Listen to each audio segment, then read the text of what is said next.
This is Jules Falcone with John Thompson at the 4th annual Bowlers Gazette Single Classic Senior Division. And today we have our final match with Jim Callahan and Joe Conte ready to begin on lanes 1 and 2 at Price's Lanes.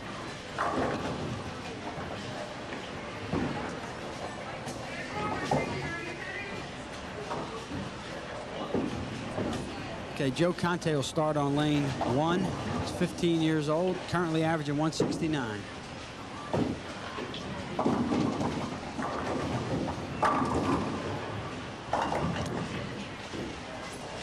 Opens up with a 5-pin, left side of the head pin, a lot of wood. This is a handicapped event, and it appears that Joe's receiving 14 pins. I think Joe had a little first ball jitters there. He rushed the line and jerked it over. Let's see what he does with this 5-pin. Right in the middle.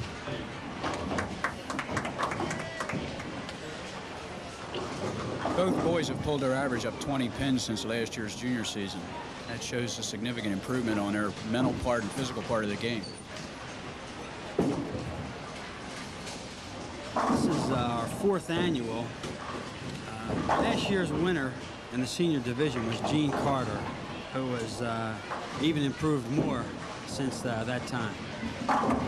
Okay, we have Jim Callahan with 6 pins on his first ball, a little bit wide. He's using a Brunswick edge. What do you think about those, John? It looks like he's nervous also. He just totally overpowered the ball.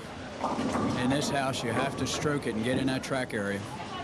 Okay, let's see how he handles. This is a much tougher spare than that 5-pin. All right. Wrong side, but he's got it covered.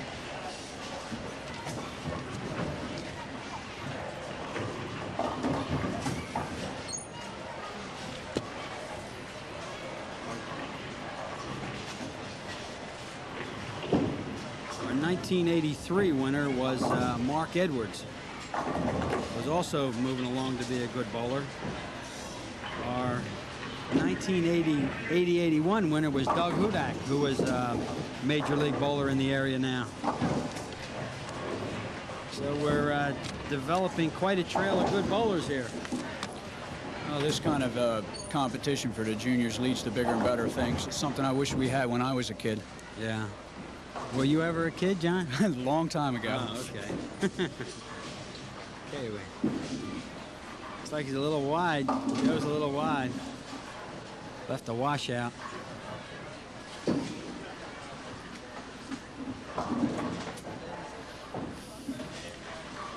Jim threw a much better ball the second frame. He had a better stroke, got it right into the pocket. Joe still seems a little tight, forcing the ball down the lane.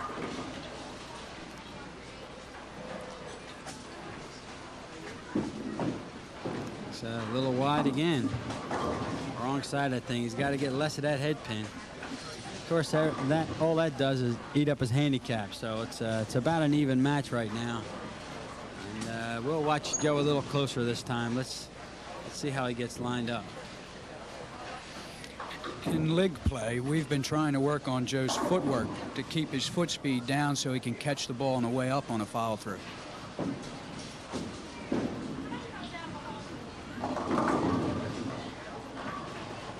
All right, still wide again. That's he's got a jersey and two balls wide to the right. His follow through looks decent. A little bit shorter in the push away, trying to control his swing, but looks like he'll be all right. Should be an easy spare for Joe.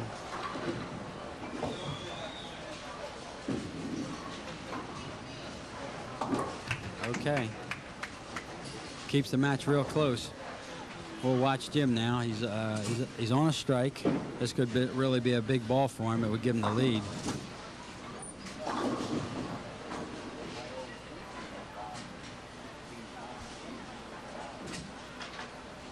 These $100 bowling balls.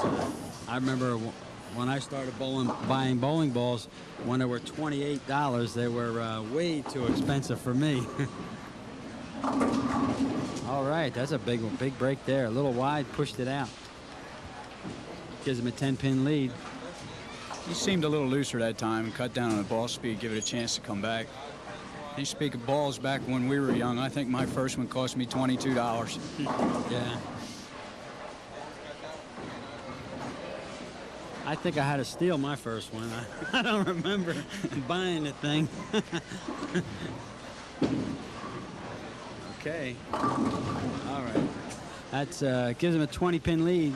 Definitely puts Jim in command and moves the pressure right on Joe's shoulders. Let's see how he responds to that.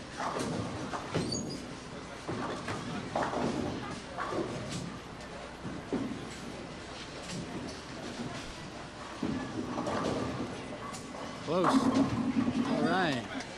Got to break off the wall with that 5-pin. You need a break now and then, too. Got to just stay down a little bit better in that last step. He wants to come up. When he throws the ball, his legs rise. When his legs rise, he depletes the momentum, the down the lane momentum that you got to have on the ball. His bounce is pretty good. His direction of swing is pretty good. Hurry ball. That's better. All right. All right. He responded to that pressure pretty good, John. What do you think?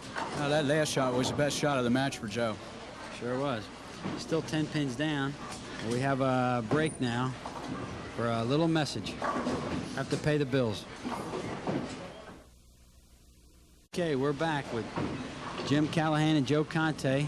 Jim's got a 10-pin lead, and he's up on the even alley.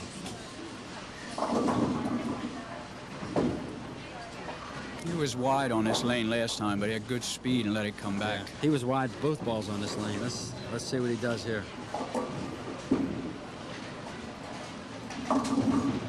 Whoops, boy. The 3, 4, 6, 10. That's a very unusual leave and not too easy of a spare. Sort of like a 5-7 though. The 3-4 is the same as the 5-7. Looks close. Real close. All right, now we have a real close match now. That gave away his mark plus a little bit. So Joe's going to have a little bit of an edge here. Looks like 6 pins. All right. Even with these juniors, it's just like the pros. When you open up, you got to jump on the man with the next shot. That's right. And Joe responded to that triple with a double, and he got back in the lead with that open. Jim didn't like that, so he jumped right back up there with a strike. These young guys throw a lot of strikes, John. Occasionally they have a little trouble with the spares, but they're coming around. Yeah. Right now they have way more strikes than they have spares. Let's see, there's 3 spares on the sheet and 6 strikes. All right, a little wide again. Well, if he ever learns to keep his hand behind the ball, which he will do if he stays down with that left leg, we're going to have another major league player. Direction of his follow-through is square to his torso, which is one of the main things that determine where the ball's gone. Pulled that one in just a little bit, almost cost him the spare. I thought he lost that one. Yeah. You can't let that follow-through get inside a square. It weakens the ball. You must be square to your torso. Okay, game's within 5 pins. Joe's the leader. He's coming up in the 7th frame on the odd lane. See what he can do with this lane. Really close match. One mistake here or one big ball could mean the difference in a match. Oops, all right, he threw that one high, broke up to 6, 7, 10. He only has a 6, 10 to shoot. Joe needs to make this spare and stay in the game. At this stage of the development, Mr. Callahan can string strikes a lot easier than Joe can. Because of the bigger ball, John? Well, Jim's got a lot more experience in this kind of competition. Okay, so the edge goes to the experience now, huh? Let's see what he can do with it. Well, when you turn the lights on, you know how that is. Yes, experience, sir. it helps an awful lot. Yeah, you're right. One of the main factors. You wouldn't think there was so much mental involved in kids bowling, would you? Well, you ought to come up sometime and watch him bowl the coaches up here. Yeah. That is a real match. Okay. All All right. You're right on, John, with that one.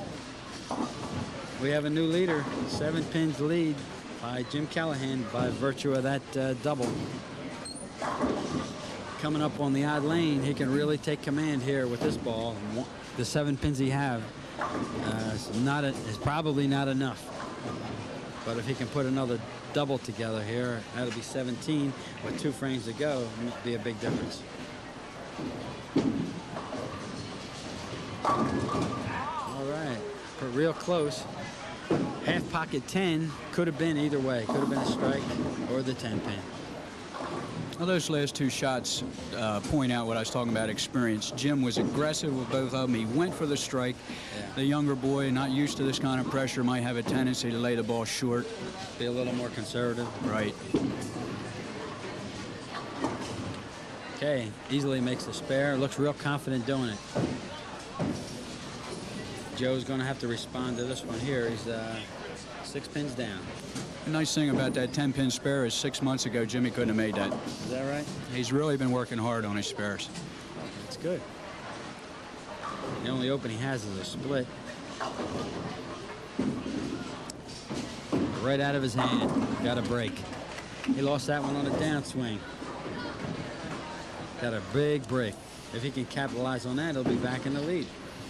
A good ball now would throw the pressure the other way. Sure would. And time's running out. This is what it's all about, though. 9th and 10th frame. Yeah.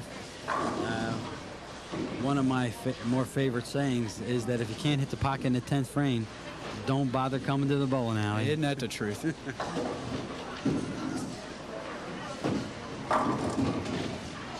He didn't get away with that one. So he got away with the one on the even lane. Come over on the left side, made the same mistake. Didn't get away with it. Sooner or later, you got to make a good shot.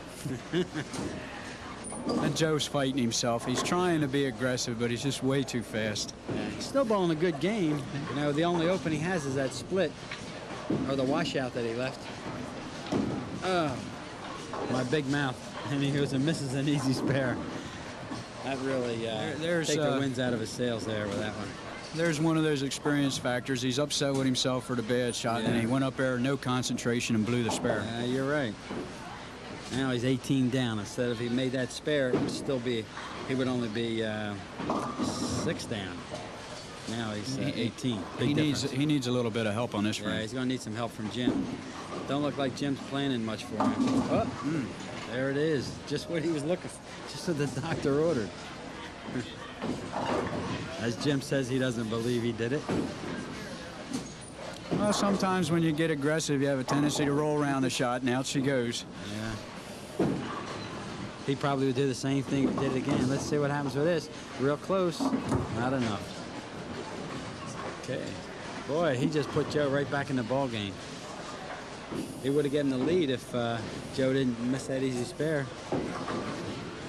Looks like we're going to come right down to the wire. We have a 2-pin difference. 177 for Jim Callahan in the 9th, 175 for Joe Conte in the 9th.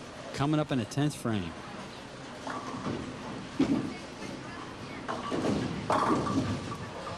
Downtown Ollie Brown. Put it right where he wanted it. I'd say that's what you call confidence. Yes, sir. One here at 9 will close the door. If he doesn't strike on this ball, Joe Conte has a shot to double in the 10th, no matter what he does besides a strike. All right, he's got a chance. So it's all up to Joe now. It's either a double he wins, anything else he loses. That's what makes this game a wonderful thing. You get in a 10th frame, it's just you. It's all you. There's no defense, no offense. You just have to get up there and, I mean, you're the offense. It was a clean game except for the splits. Yeah, that's right. The only spare missed in the whole match was the one that Joe Conte missed on the left side, and that may be the deciding shot in the whole game was a missed 9-pin. Just to give you an indication of how important spares are. I'd hate to see it come down to that being a deciding factor. Well, we're going to see. looking for a break. Got another break. That's 3 in a row. See, when he stands up out of the ball, he loses it right at the bottom of the downswing. You have to relax the swing and stay down through the ball so you can deliver that momentum from your arm swing into the ball. You pop up, you lose it. Let's see what he does with this one. This is either he strikes and wins, or he doesn't strike and loses. Now, the pressure on this shot, I would anticipate him making the same mistake again. Yeah, I think I would agree. It's on the right side. A little upset with himself. Well, you know, if he learns from this experience, the next time he may be a better bowler. And as we see, that missed 9-pin on the left-hand lane, which was the only spare missed in the game, cost him the match. It just goes to show you don't have to be on top of your game and throwing strikes to win. If you keep making those spares, you got a shot. If he would have just made that spare. Okay, we have to congratulate Jim Callahan. Threw a lot of strikes. He had 1, 2, 3, 6 strikes out of 10 frames. A lot of strikes. Guess you major leaguers are going to have to contend with this guy in a couple of years. Okay, good shot. Side bowling this week. We're in Limerick, PA, and with me now is Mark Roth. Mark, what got you interested in bowling originally? Well, I watched them build a bowling center 3 blocks from my house, so I watched them put it together, and when it finally finished, I went to bowl. Did you bowl in the junior program? Yes, I did. How many years? Oh, 4. What was do you remember what your average was the first year? About 156, some 150s. And what was it your final year as a junior? 197. What got you interested in going on the pro tour? About local tournaments at home and local scratch tournaments, scratch leagues, bowl for action, bowl for money. I bowl good. I figured let me give it a shot. A number of house bowlers average 220, 230, and they say, oh, I know, I see those guys on TV and they bowl 180 or 190. I know I can beat them. What do you think would happen to them if they came out here? They would average about 150, 160. Most of the conditions at home are very easy. Lane conditions are easy. Averages are about 25 pins to 30 inflated. They come out here and we're bowling on a condition where it's not a block, there's no wall. You got to make good shots. If you don't make good shots, scores aren't there. And these amateurs, you know, I don't think they could even average 175 out here. Mark, we appreciate you being on the show today, and we'll be right back with more of the Bowlers Gazette right after this. Hello and welcome to the Junior Bowlers Gazette. We're here at Price Lanes with the Junior Singles Classic, the Junior Division, and with me is Jules Dr. Bowl Falcone. Jules, we got a good match here today. Yeah, it looks like a good match. 2 young boys. One's a first-year bowler, Robert. And we got Ken O'Connor from Pleasant Hill. We're going to see them bowl, and here we start the match right now.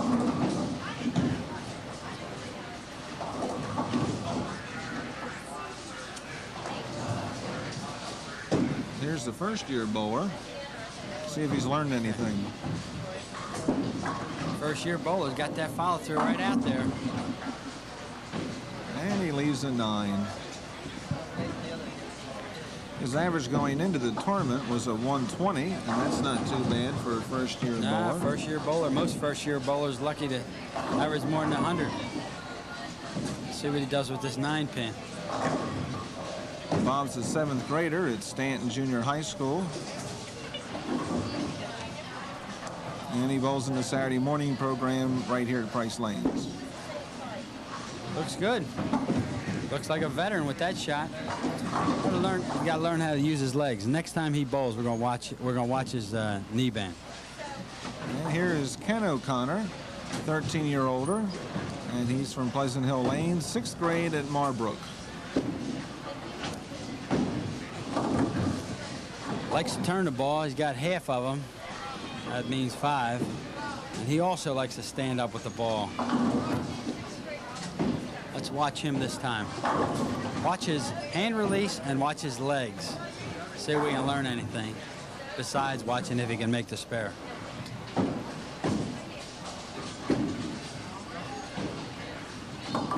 little trouble with the spare. That was actually a better shot than the first ball. He had a little bit of flex in his legs.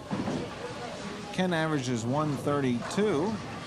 He's got an older brother, Tim O'Connor, who is in the junior top 10 in the senior division and has been for a number of years. And he's got a sister named Kelly, who's 14.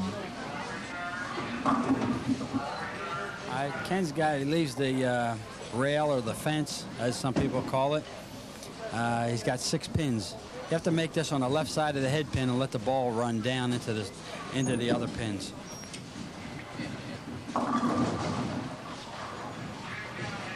Besides Ken's brother, his father is also a good bowler. Wrong side, but it looks like a good spare.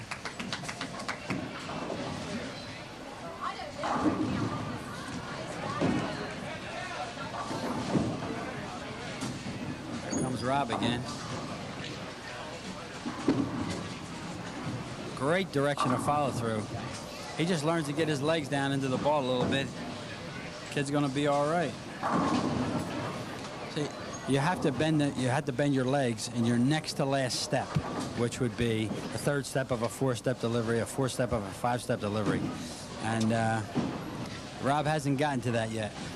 When he comes through the ball, he's dead straight. See, that's how he stands straight up with the ball. But the direction of his follow through and the freedom in his swing for a first-year bowler is very good. Dr. Bowl, this is the 4th year we've run this tournament. The first year, Kevin Justice was the winner. I remember that. You were there for that. And the second year, the finals were at Bowl-O-Rama, and Kelly Shahan came out on top. Looks good. Got another 5-pin from Rob. Last year in the tournament, which was held here in the finals, Art Bennett was the winner. All right. And they said you wouldn't last a year. There you go. They figured this was sure to be a flop. Here we are 4 years later, flourishing better than ever. Whoops. Rob let that one get away.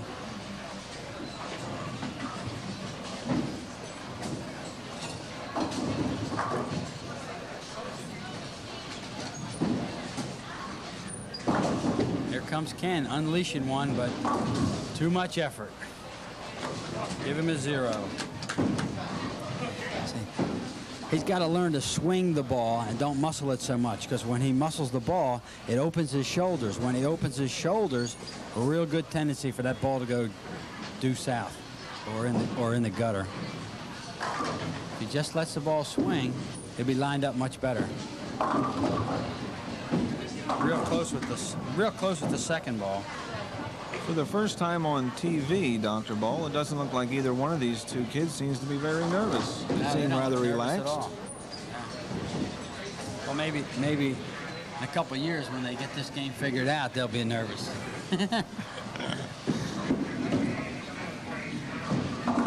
That was his best shot of the day. He's got 6 pins. But if you'll notice when he throws the ball that the right shoulder comes all the way back, it's really tough to bowl with your shoulders not square to your target.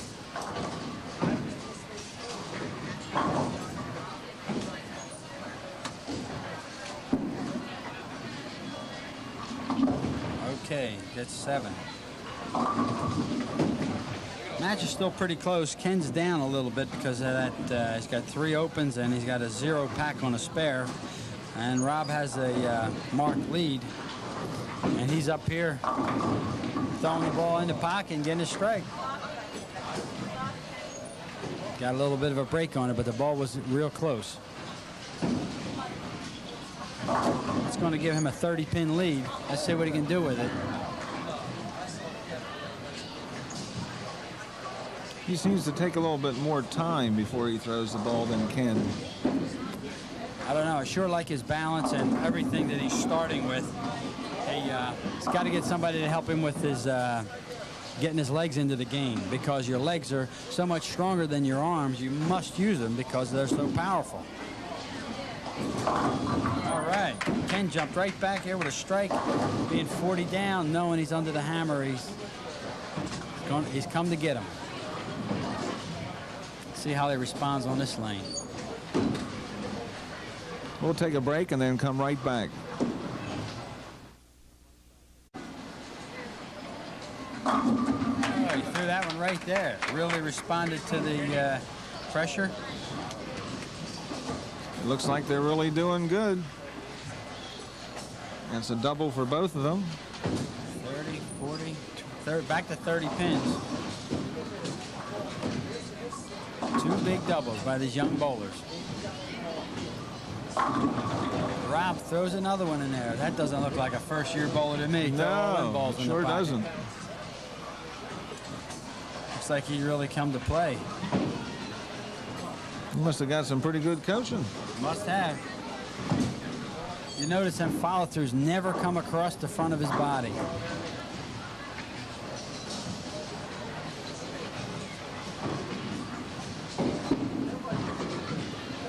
Oh, a little inside. One of the bowlers who has worked with Rob on his game is a local bowler in the house, Fred Latham. Fred spends a good bit of time with Rob, and it looks like it must have helped. Yeah, it looks good. Let's look at the direction of his follow-through when he comes through the ball. When they're inside of square, that's a fear factor. In other words, you're not confident. But watch his. They're just in great shape. Great shape. Very important. They're straight out in front of him or even a little bit to the right. It's really superb and extremely unusual for a one-year bowler.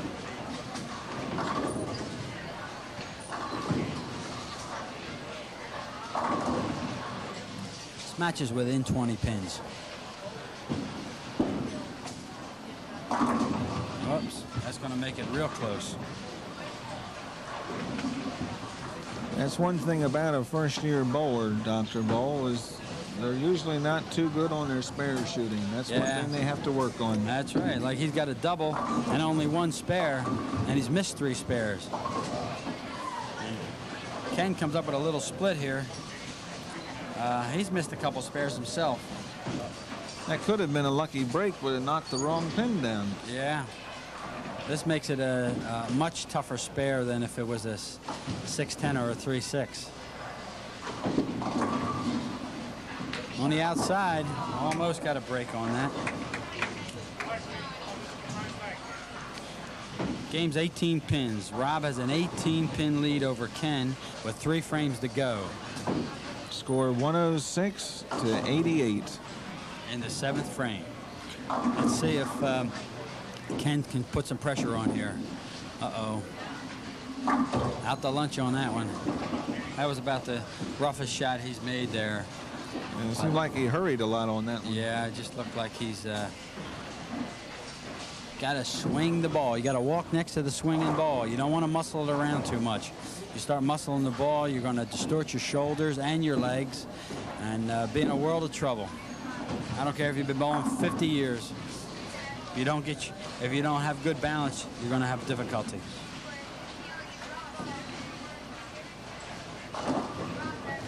Okay, Robbie throws a 13-pound bowling ball. He likes Columbia white dots. Yeah. All right.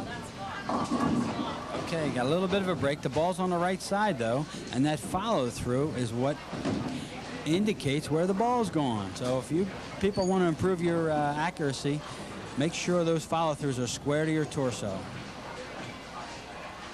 because that's what determines where the ball's going. Again, right out in front of him, and the ball's always in play. Ball's in play every time he's got that arm out in front of him. 18, he's got, almost a 30-pin lead now. Here comes Ken. A lot more controlled that time. A little bit less muscle tension. He let that ball swing a little bit, and the ball was in play. Could have struck. What are you saying there, Gary? Ken throws a 12-pound ball, and he also prefers the white dot. Fingertip. Yeah. Yeah. Do you think it's good for these young bowlers to throw a fingertip? Yeah, I don't think there's anything wrong with a fingertip. It's either a fingertip or a conventional. Simply because the finger doesn't have a joint where you drill the semis. I think the semis are hurt your hand, hurt your game, put too much strain on your hand and your fingers.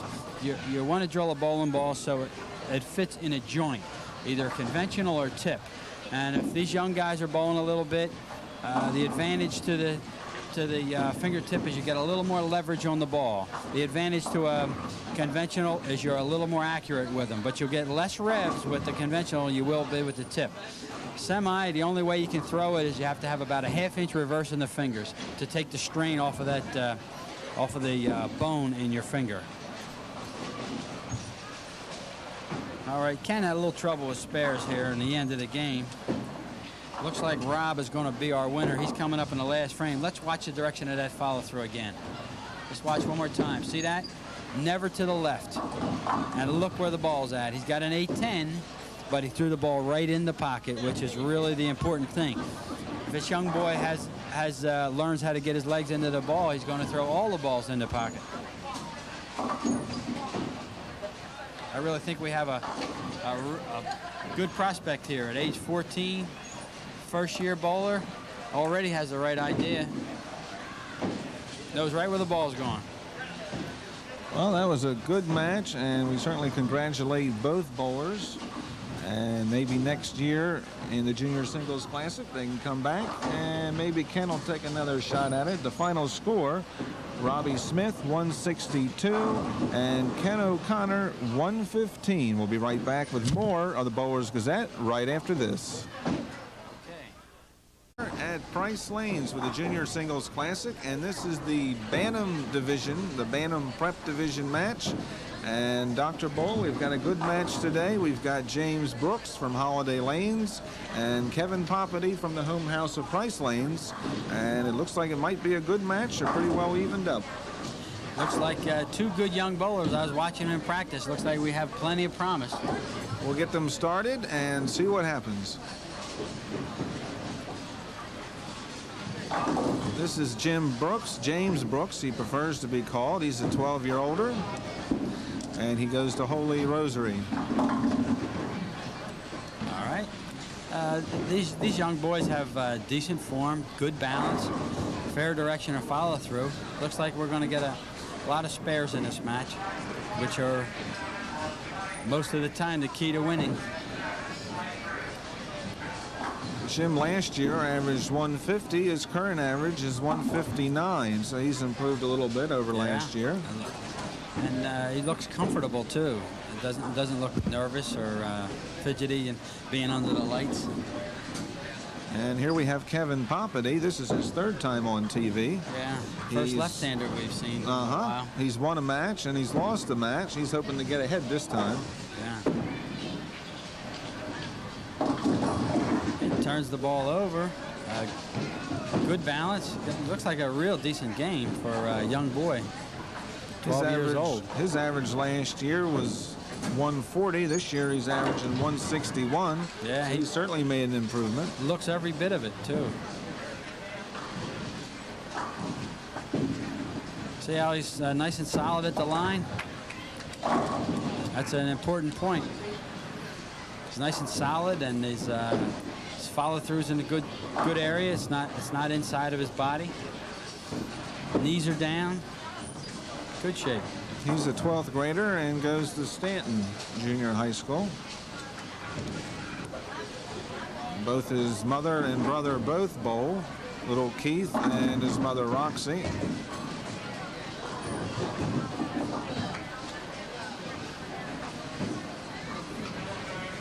Both these bowlers, Dr. Bowl, are in the junior top 10.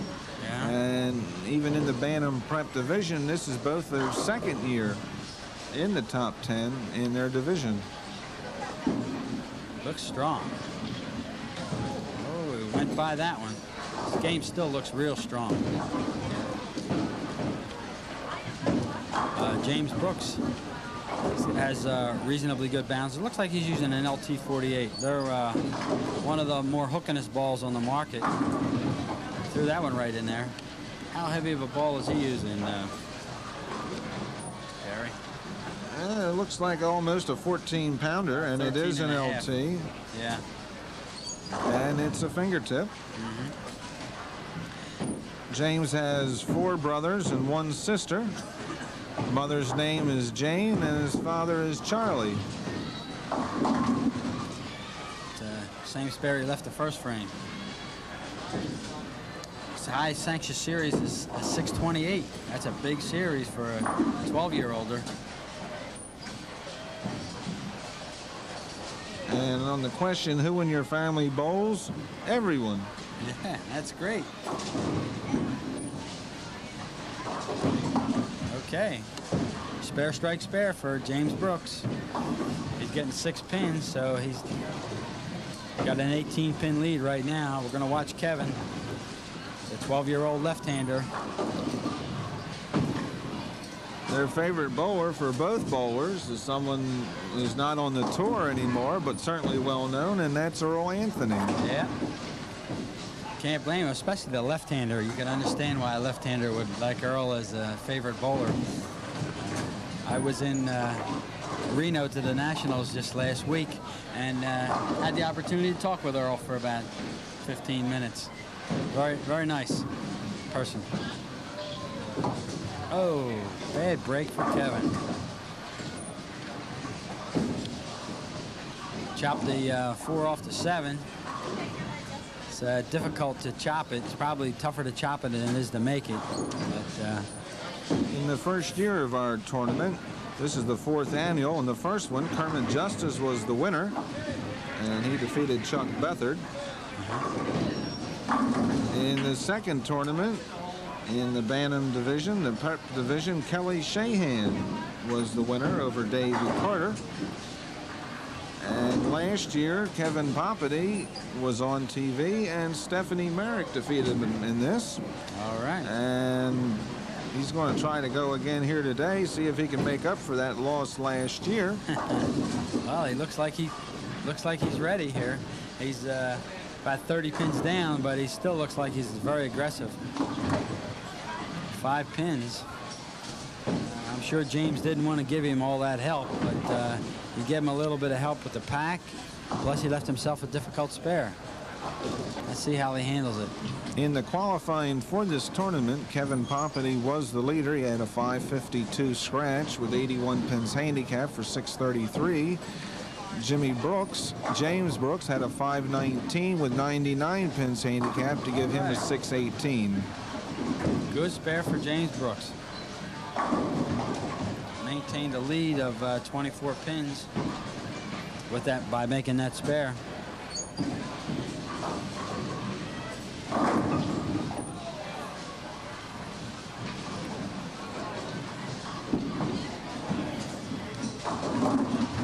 Real close, just a little wide. Just hurried that arm swing a little bit that time. He would have let the ball swing, I would have rolled right up. Leaves 2 pins.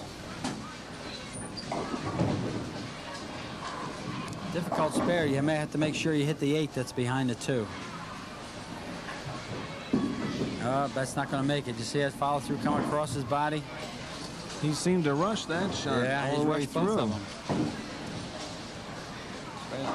We'll be right back with more of the Junior Bowlers Gazette after these words. We're back with the conclusion of our match in the Bantam Prep Division, Kevin Poppiti versus James Brooks.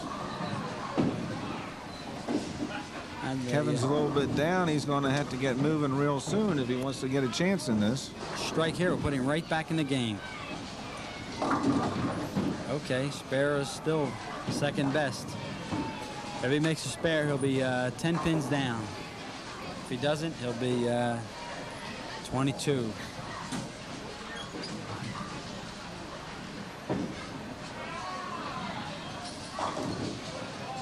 Kevin's been number 1 or number 2 all season long, Dr. Bowl, in our top 10 standings for the Bantam Prep Division. Yeah, definitely looks like he's going to be somebody to reckon with in another few years. He's getting pretty good coaching. Looks like they both get pretty good coaching by their average and for their age. Yeah. They're both doing extremely well. 12 years old, average around 160 is really impressive. Good shot. Real good shot. Leaves a 9 pin. Should be a relatively easy spare. However, there's no gimmies. Have to knock it over. The lady right behind his shoulder is his mother, Roxy. He's got that covered. We can't see Jim Brooks' mother. She's over on the right-hand side keeping score.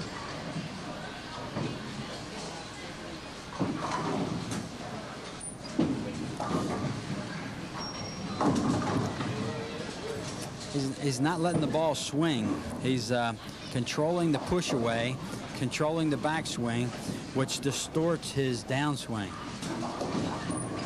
There's a just 11-pin difference in the score in the 5th frame. Jim Brooks has 87, Kevin Poppiti 76. This is going to even it up, though. That's a tough spare.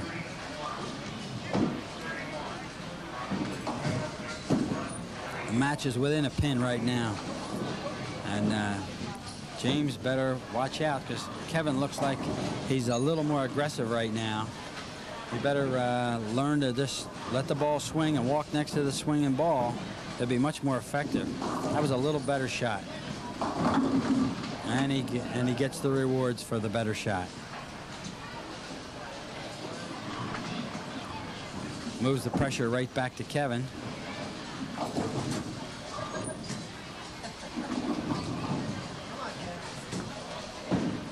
Dr. Bull, I think it's great that the parents come out and show an interest in their children's bowling. Just super. Super. It does a lot for their ego, it does a lot for their attitude and whatever they do in life, because when you have something that's as positive as bowling and the TV and your parents behind you, the positive attitudes and things just carry right through your life. You'll just have a certain amount of confidence that somebody that without that support may never have, whether it's relationships with other people or a job or whatever you might do. And I believe that. Looks like a pretty close game at this point. Right to the pin. It's 95 to 95. In the 6th frame, James has a strike up and Kevin has a spare up. They both have 95 in the 6th. All right, Kevin drills that one. Still a tie match, but he's got a strike up in the 8th frame. Let's see how James handles it.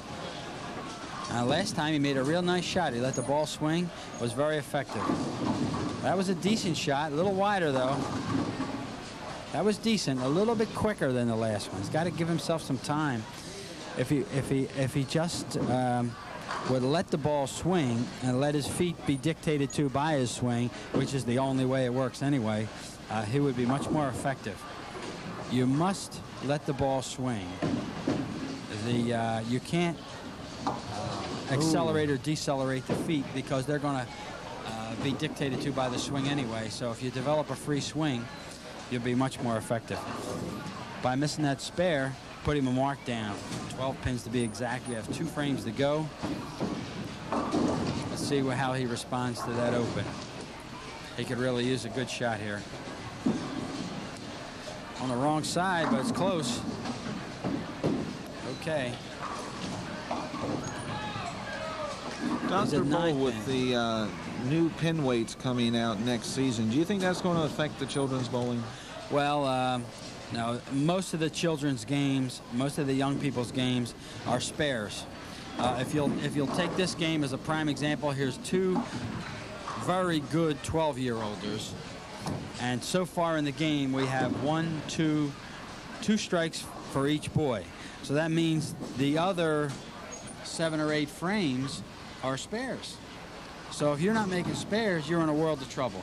The thing that the heavier pins will do is they will be a signal for the bowlers.